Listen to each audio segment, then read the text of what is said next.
governor of the great state of Swampland, up for re-election this year.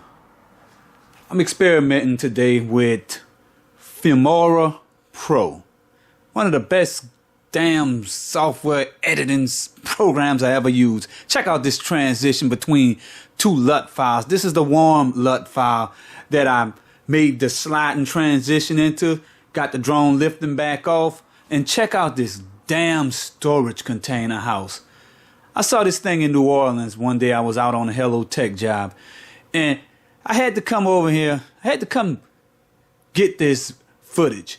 This is about 4 storage containers, the 8x40 storage containers, and here go another transition, and you can see that it's off by a little bit.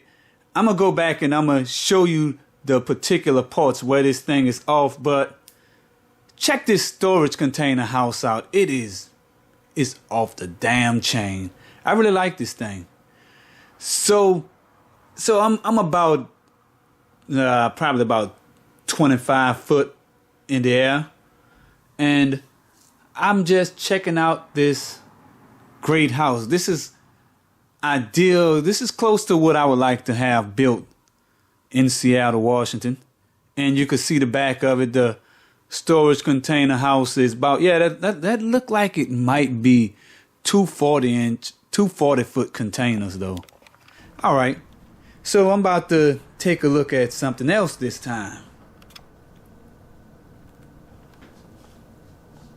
All right, so on the screen, I have Filmora Pro open. This is probably the best software, graphic editing software I used. I started off with crappy ass Windows Movie Maker. It's not that crappy, but it's pretty damn crappy. Then I moved to Video Converter. Then that's AVS Video Converter back around 2010. Then I started using the full editing suite called AVS Video Editor. That was a little better. I liked some of the features. I liked a lot of the features, but it takes time to learn these applications. I mean, I'm talking about it takes a lot of figuring out how to get stuff to work. Look at this here. I mean, I'm doing the LUT files. Check out those great LUT packages, LUT files. Like they got the Batman and Gravity, all kind of shit in this program. But I mean, this is probably the most sophisticated editor I used. So after AVS, then I started using Corel Video Studio.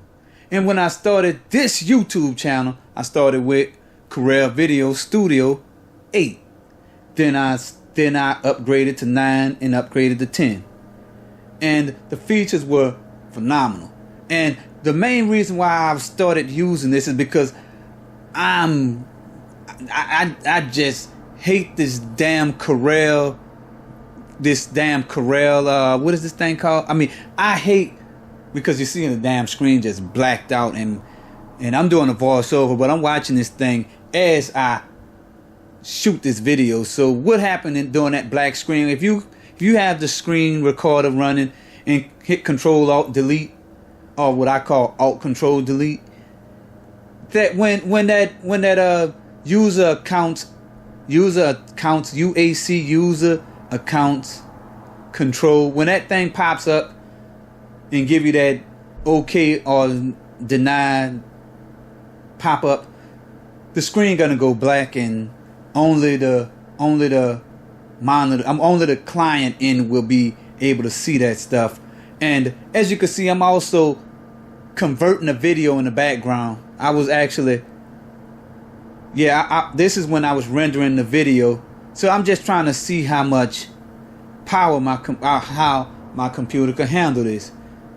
So before I start talking about the stress on my computer, the CPU usage and all that other good stuff, I want to continue talking about the graphic editors I use. So after I started using Corel Video Studio, I used that for a long time and got used to it. Real happy with the software, but it's just that they didn't have a lot of features. I wanted those call out titles. What a call out title is it's a moving animation on a video that shows a little arrow or something pointing with words over it. It looked like a schematic drawing. A lot of tech YouTubers use it, but I really don't know what I'm gonna be using it for. But I like how the shit look, so I'm probably gonna be using that a lot on some of these videos. So as I move on to the next chapter in my YouTube journey, stand by and watch for this stuff. So during the times I haven't been making videos, I've been trying to figure out how to use this shit. And I got the A6400 and all that good stuff, so I'm gonna be using that a lot. So back to the CPU. As you can see, my computer, which is CPU, is not the computer, it's central processing unit. My computer is damn near running at 100% on this rendering job. This video is probably, it looked like it's 1 minute and 35 seconds and at 120 frames per second drone footage. And I'm just trying to do all kind of other shit. I just started PyCharm, the Python interpreter. I mean the Python compiler. I mean, you can't compile Python code. Python code is interpreted, but this is the program that developers use. This is one of the programs that developers use to write code in Python, and that code could turn into some type of executable.